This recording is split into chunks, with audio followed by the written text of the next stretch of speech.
Good morning. We're working on some mallets.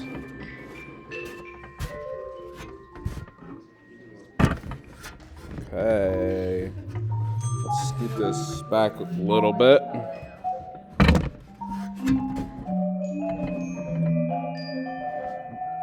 I don't know.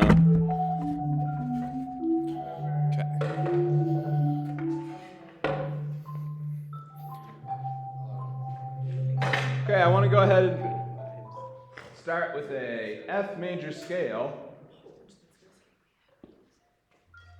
F major scale. How many flats do we have in an F major scale, Sam? Just the one. Good. Okay. When we're working on scales on mallet percussion instruments, you can start left-handed or right-handed, but I want us to all do the same thing. So let's take a vote. That's left hand. Let's do left hands. The ayes have it. All right, so start with the left hand. We'll just do quarter notes. Bum, bum, bum, bum. One octave, up and down. Let's try it. 1, 2, ready, go.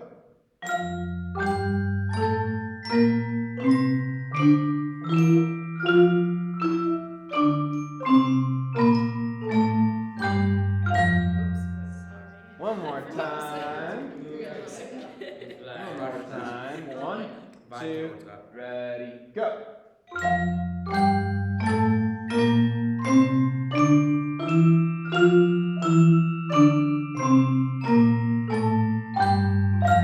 Nice. Okay. Playing zones or beating spots. Where are we playing? There's a lot of very soft talking. Tara? Do my best. Right above the resonators. Yeah, above the resonators, or if we're playing on the accidentals, we can play on the very edge of the bar. When I say the very edge of the bar, do I mean like an inch in? No, I mean the very edge of the bar. Yeah. So, go ahead and play a B flat on the edge of the bar. Let me see it. Yeah, that's good. That's good. Okay.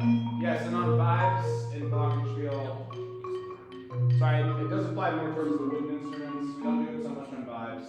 Glockenspiel you can do it actually, sorry. The tricky thing with glockenspiel is the bars are so freaking tiny, especially in the upper range, that it's just a lot of times it's easier to play in the middle anyway because the instrument's so small. Grady, find a. You can actually fit on the big glockenspiel.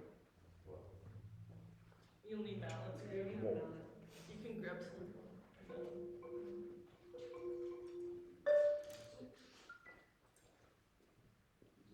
Fine enough. Acceptable. Okay, Izzy, pick a scale.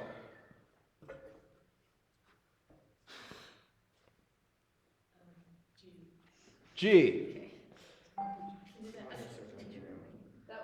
Let's do a G major scale. Are we going to start with the left hand or right hand? Eli.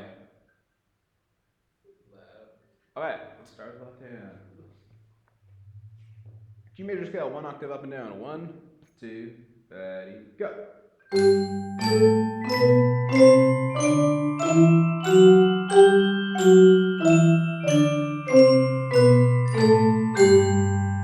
you have any sharps in a G major scale? I'm not playing a sharp in the G major scale. I don't think so. It's an F sharp. Yeah. No. Grady just played a C major scale. That actually, what's on the fifth? I'll be honest. That's C mixolydian. I only know the 5-finger ones right now. That's Okay. not bad. Again. My 110% is not bad. That's so on me. I'm so sorry. I only know the 5. I only know. 1 through 5 for back down. You know, Tanner, when you take 100 courses, you tend to do 1, 2, 1 sharp, let's go.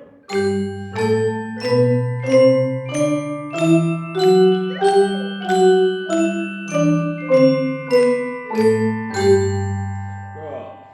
Okay, so one thing I'm not seeing too much of, but I want to just point out with technique, With mallets in particular, it can be easy to start getting in this mode where we're using our whole arm to do everything, right? Still thinking about using our wrists to move the stick for the most part. Okay, the arm should really only be involved in like moving it from the accidentals to or from the natural keys to the accidentals and back. Okay, so the playing technique itself is not like move the whole arm. Email. Okay, let's do one more scale. Maddie, what do we got? Sure. C for chicken. Chicken major. One. We can't even do Two. this. Let's Yeah, do it we with can. right hands. Right hand. Right hand. Starting with right hand. Pa. Cut.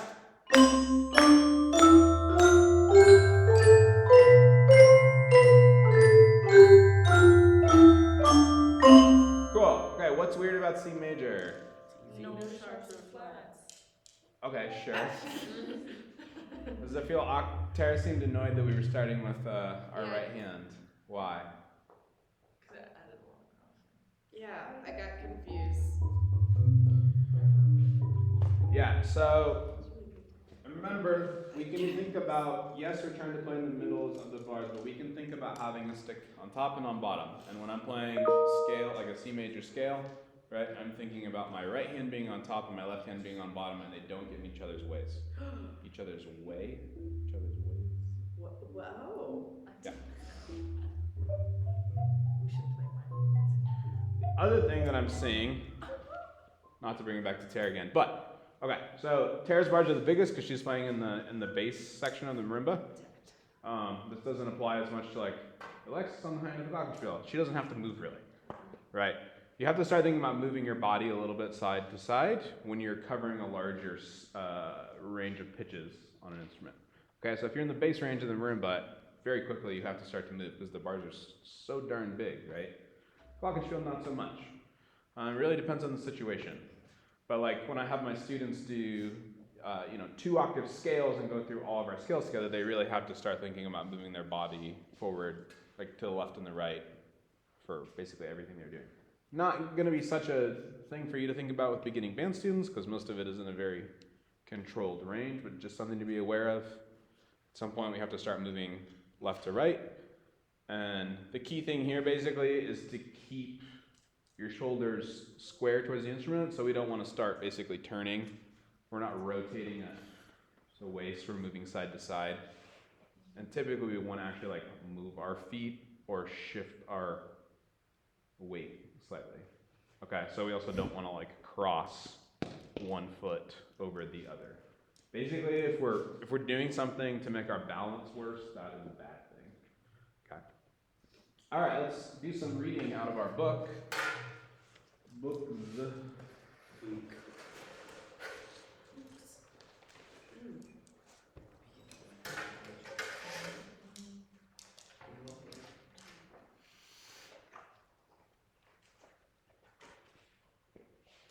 Page.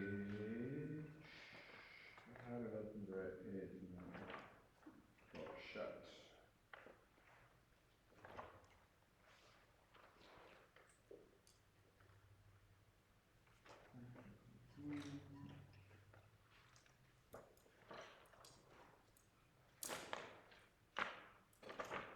Alright, 38A. Let's try it. 38A? 38A.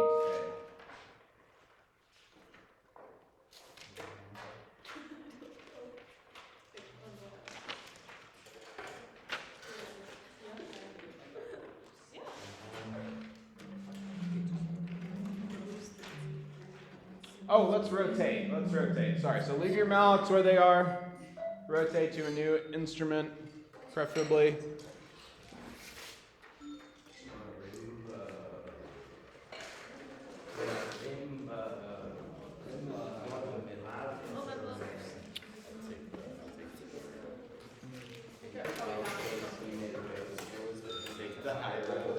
I don't know how Greg's gonna see my book then. It's okay, I have supervision.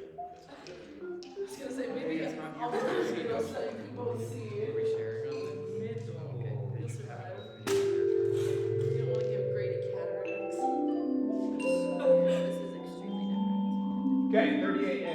I'm making you rotate because it's pretty different to play on the bass of a marimba versus glockenspiel. Alright, it's pretty different to play on xylophone even versus vibraphone. They all have a little bit different challenges and things that work and don't work. Okay. I want you to remember Mr. Frog, your Mr. Frog training, and where should your music stand be? Roll close to the bars. Yeah. Low, we want it close to the bars. We want it, I know some of us are sharing, but typically we want it centered on the range we're playing in, right? So that we can see it out of our peripheral vision. Okay. Much easier to play if you can see, if you can look at the music and see your hands out of your peripheral vision, it's going to help a lot with working on reading. Okay. Let's do number 2. My country 'tis of thee. A little patriotic etude checkpoint. I know it starts with 4 measures of rest. That's because there's like you can combine different etudes throughout the book to do it. So let's not do the 4 measures of rest. Okay, so we'll start where the pitches start. What key are we in? F major. Oh, did we do an F major scale? Oh my god. Bonkers. Okay, plan that. Cool. All right, my country 'tis of thee. It's in what meter? 3/4. Okay, good. 1, 2, 3. Let's do this.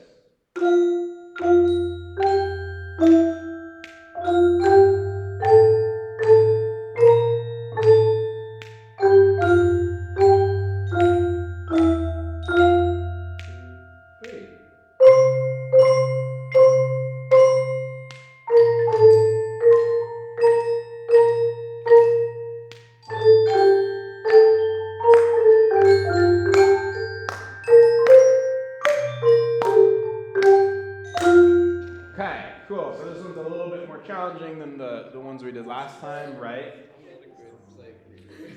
So luckily you guys can all read pitches fine, so that's not really the issue. What is it? Looking at I play the pitches. I think the pitch was it. No. I feel like I wasn't holding I could play this so good on the clarinet. that. Yeah, so I didn't tell there was not stepwise motions. Yeah. So it's just challenging keeping track probably of where your hands are compared to the music, right? Okay, so I'm gonna give you like a minute or 2 to practice on your own. One thing I want you to think about is stickings. What kind of stickings make sense? And you could even use a pencil and write a sticking in if it was helpful. You could do that. Okay, take a minute yourselves.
let's play through this, and then we'll talk about it.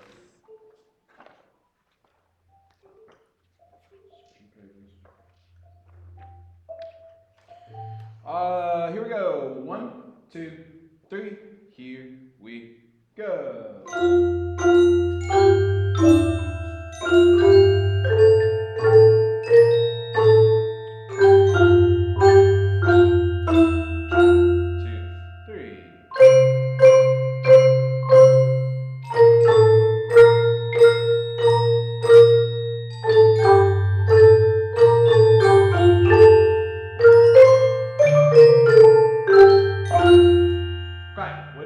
Working on your own for a minute.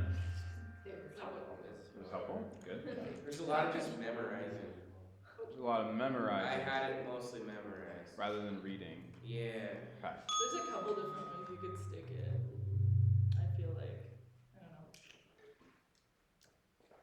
It's very tempting to just play it all with one hand. Yeah. I caught myself like quite a few times, especially It would be much easier. when we played like 3 B flats in a row. I was like, can't I just do this? So yeah. So you can do that. Yeah, I mean, we have already talked about this, but it's not that you can't do like a sticking with a bunch of reds in a row, especially if it's a repeated note. That's not a problem, really, I would say. The problem is students playing everything with their right hand and then getting to, 2-3 years into band and then they can't really play anything. Also, even on pretty easy music, you're gonna start to miss a lot of notes. Anytime there's like, you're going from an accidental to a natural and it's an eighth note offbeat or something. Students are just gonna miss it. It's gonna start to sound bad. But yeah, as far as like, sure, you have 3 C's in a row, you have 3 B flats in a row. Do it with one hand. I don't care. Sticking wise, well, let's play the first line again. Think about what your stickings are. Hopefully be able to say them. I know it's very hard to think about them while you're playing it and then be able to say them. So I'm not expecting you to like perfectly memorize it, but just try to think about it. First 4 bars. 1, 2, 3. Here you go.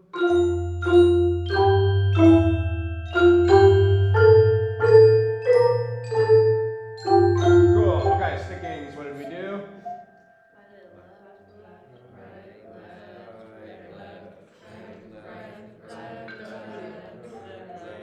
Cool. Did you get all that? Yeah, I did.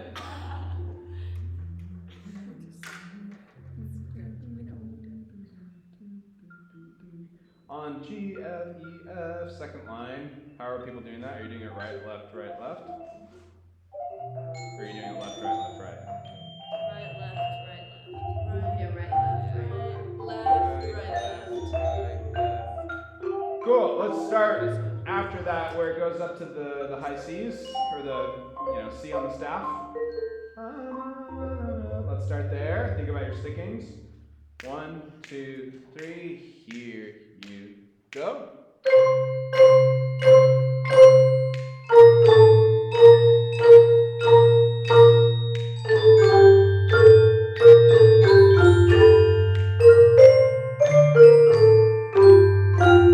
Cool.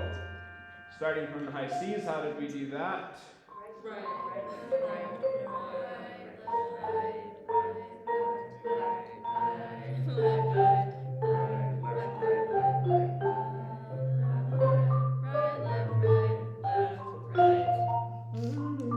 Last 2 bars, let me hear that.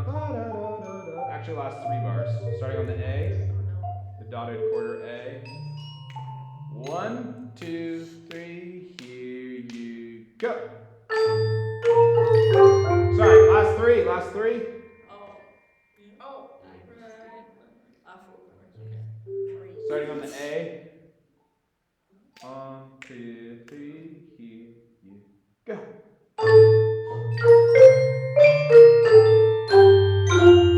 Cool. All right, just a general practice thing. How did you practice it?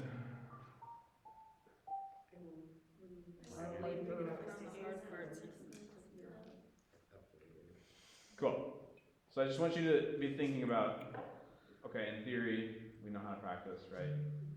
In practice, maybe we could all get better at practice. If the only thing you did was just play through it from the beginning to the end, kind of as fast as you could do, right, that's not so great, and that's what your students are going to want to do. Especially when they're learning a mallet part, and like, you know, you're going to run into the student who's like maybe better at playing drums and feels like, I'm really good, but you need them to also read pitches, and they feel frustrated by it, and they're going to want to go really quickly because they're going to be impatient. Okay, so it's important to find the balance of like, understanding that they're impatient because they feel like they can already do something well, and now they have to do something that they feel like they're not doing well. But also, like, if they just play through stuff as fast as they can, they're going to continue to make the same mistakes they've been making, right? So whenever I'm working with like beginning mallet students, even if they're beginning in everything, actually, they want to play through the notes too fast. It's like as soon as they get, oh, I have the first two measures. Keep going, and they can't play, you know, by measure 6 can't play anything, okay? So it's very tempting for those students to just like learn the first little bit of it, and then it continually falls apart after that. I'm sure you'll deal with that on other instruments as well. I would guess, I don't know, because I don't tend to teach beginning flute or trumpet or whatever, but something to think about, right? They're gonna build up bad habits and learn the wrong notes, like physically, they're going to start to memorize the wrong notes if they do that. Okay.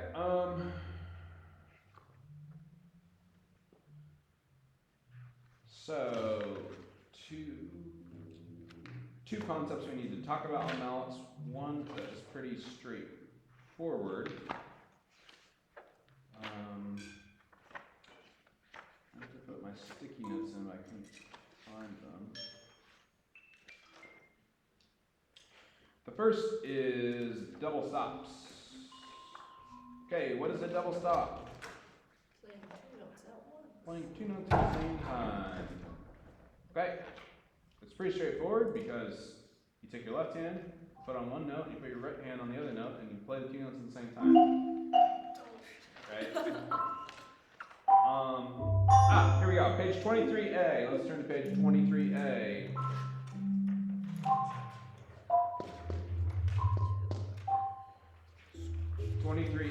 There is some double stop exercises at the bottom of this page. 23A.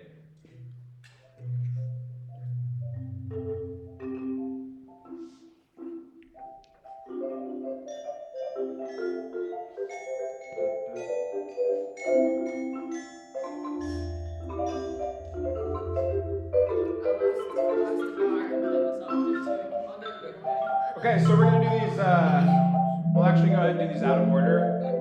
So let's do 6B first. 6B first.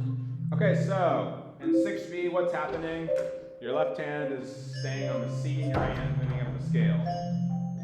It's moving up the C major scale. How do we know that our left hand is going to stay on the C? Yes, but how do we know we're doing that with our left hand and not our right hand? Why would you do this? Yes, because it would make 0 sense to do it the other way. Okay, so it is pretty intuitive most of the time, but I just want to make sure we're saying it out loud. Okay, so 6B. 1 and 2 and ready and go and.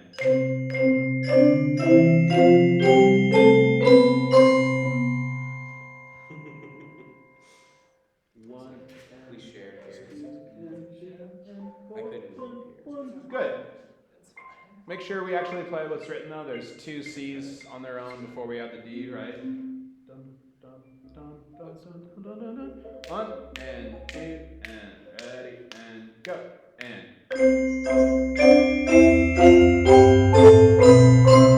Cool. And I know in some cases you're running into your partner on the right. Yes, let's do it again, and then basically do it up and down. So you're doing what's written, but then you're walking the scale back down to the C. Okay.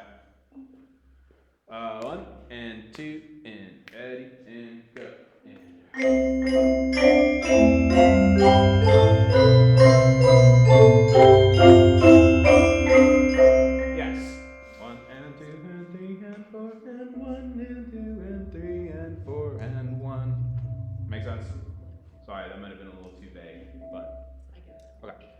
we're still ascending and then we're descending and then add one more C at the end to make it a. Do you think that we're descending or ascending?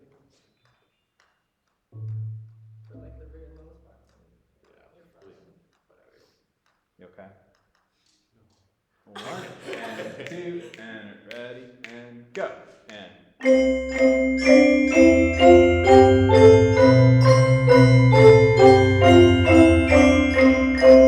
Okay. Cool. So I like to do some version of this as a warm up in in every key, right? It's nice to do this through every key. Get your hands warmed up.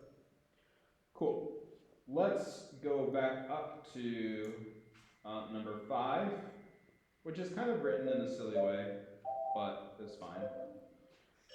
Okay, so in 5, what's happening with our left hand and right hand? Moving in thirds simultaneously. They're in parallel thirds. I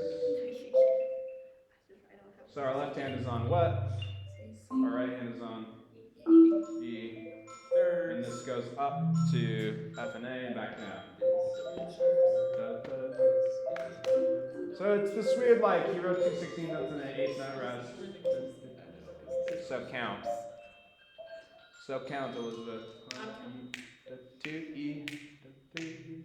1 and 2 E and ready and go.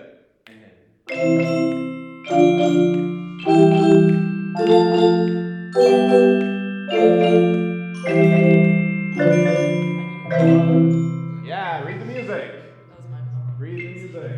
1 E and 2 and ready and go.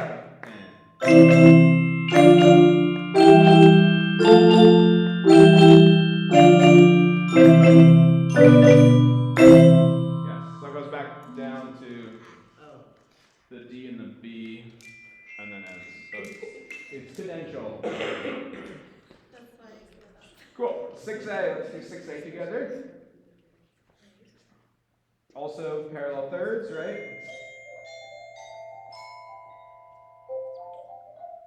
But they're continuous now. 6A. 1 and 2 and ready and go. And.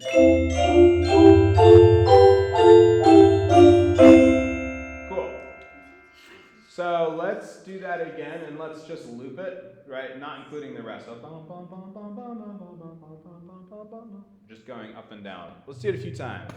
1 and 2, just loop it. Here we go. And.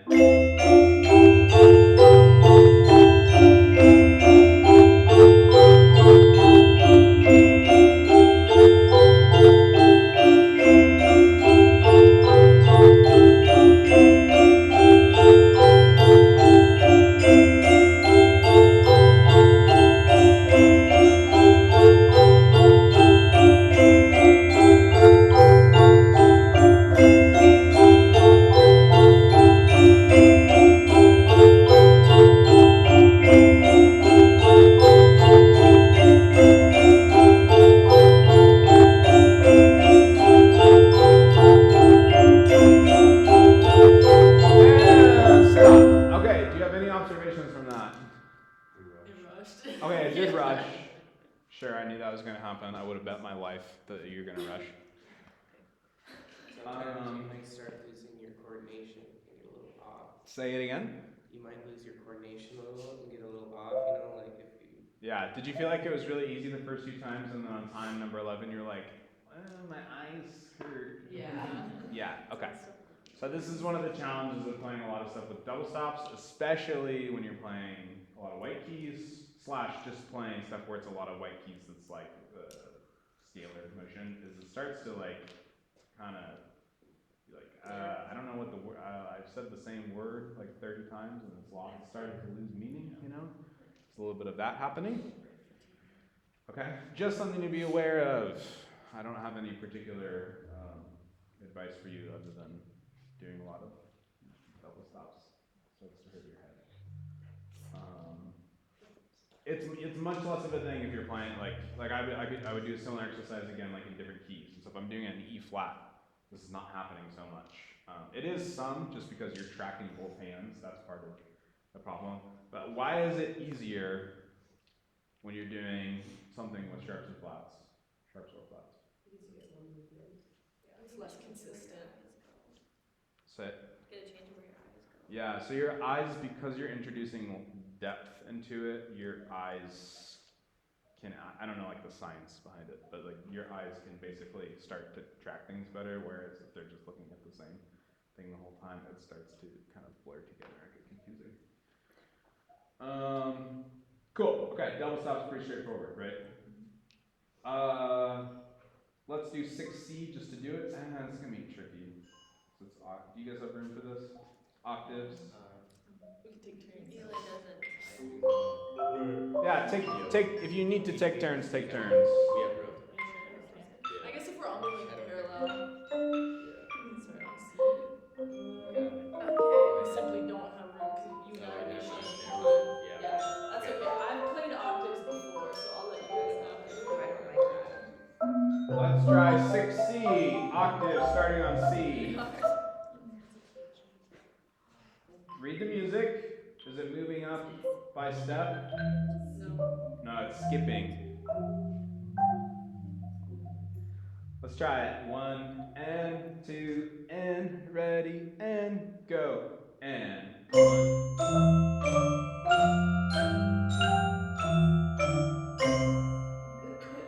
That was a little sad. 1 and 2 and again and go. And C, E, F, G, C. Okay, switch if you needed to switch on your instrument. If there wasn't room. You just keep playing if there's room, keep playing. 1 and 2 and ready and go and.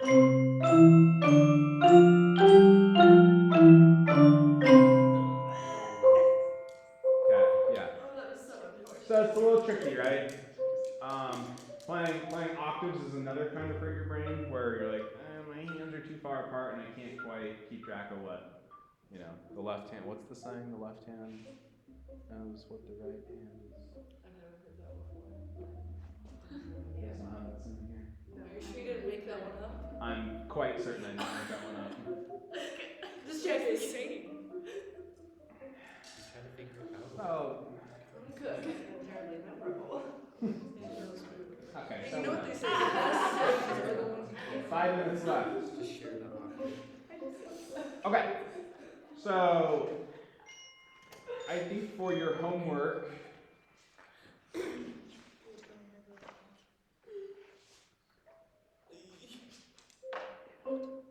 let's plan to do page 27A. Flip to it right now.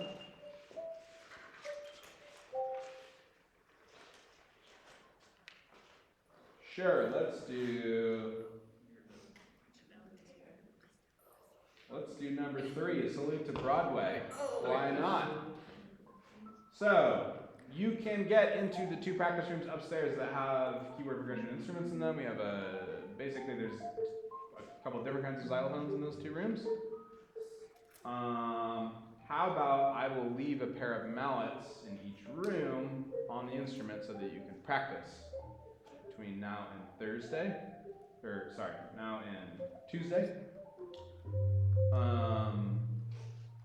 And I think if you can get into the band room, you can also practice on one of these instruments. Just please be respectful about putting the cover back on.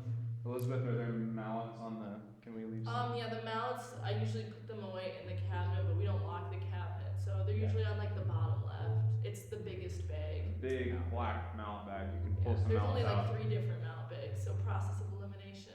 Just make sure you use an appropriate mallet for your instrument, right? God. Yarn mallets on marimba, yarn cord mallets on vibes, and then you can use something softer on Glock and xylophone if you want, so it doesn't hurt your ears. But you don't want to use a rock hard plastic mallet on. What number are we doing? 3. Number 3 on page 27A, A Salute to Broadway, arranged by Ken Wylie, the author of this book. Okay, and just the last couple minutes, go ahead and put mallets down. Can I have my mallets back?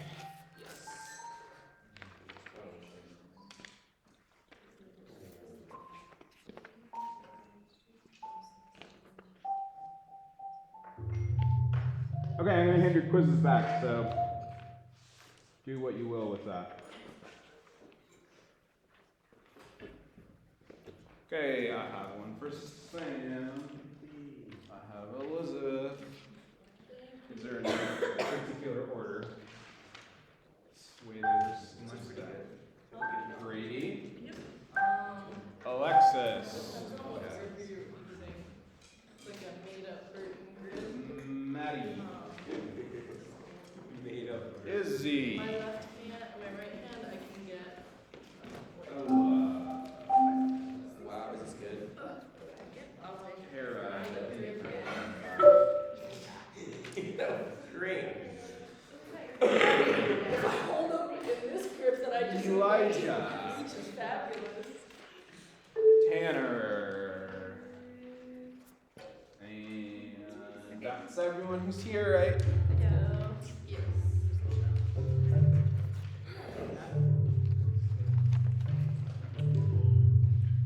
Okay, go ahead and take a look.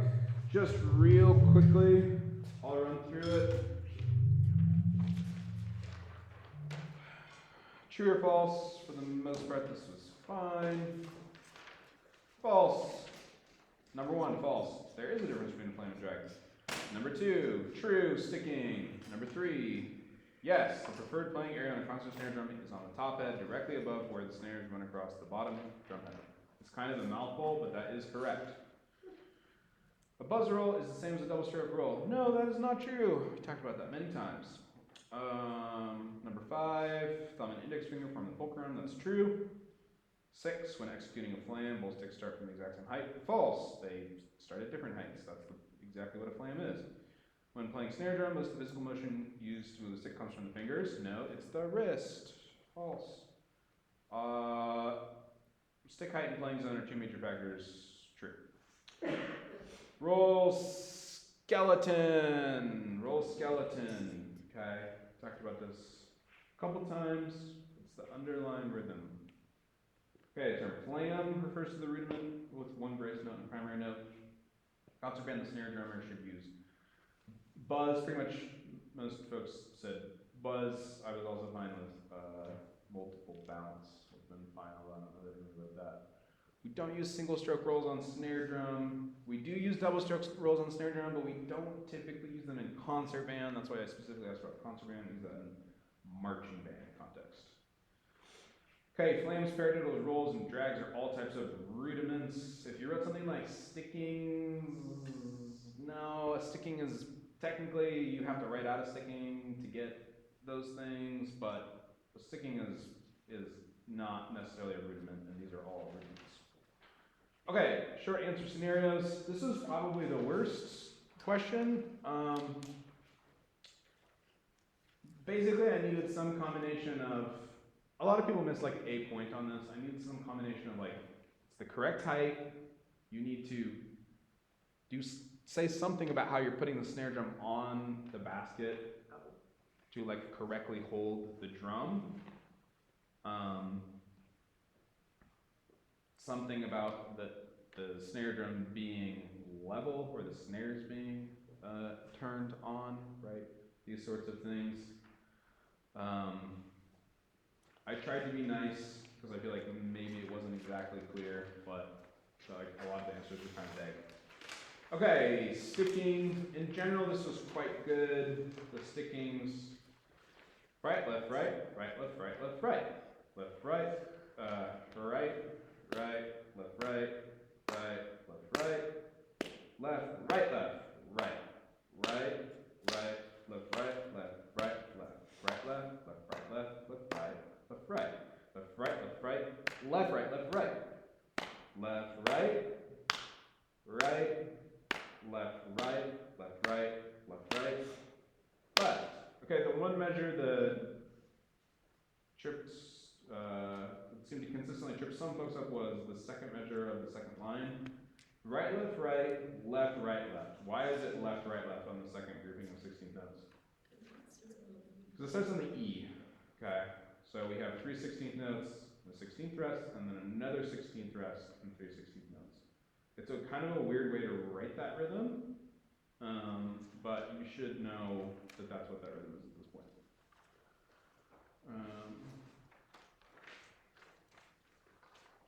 Technique, these were relatively straightforward, but basically number one, the main thing I was looking for is the pointer finger is pointing.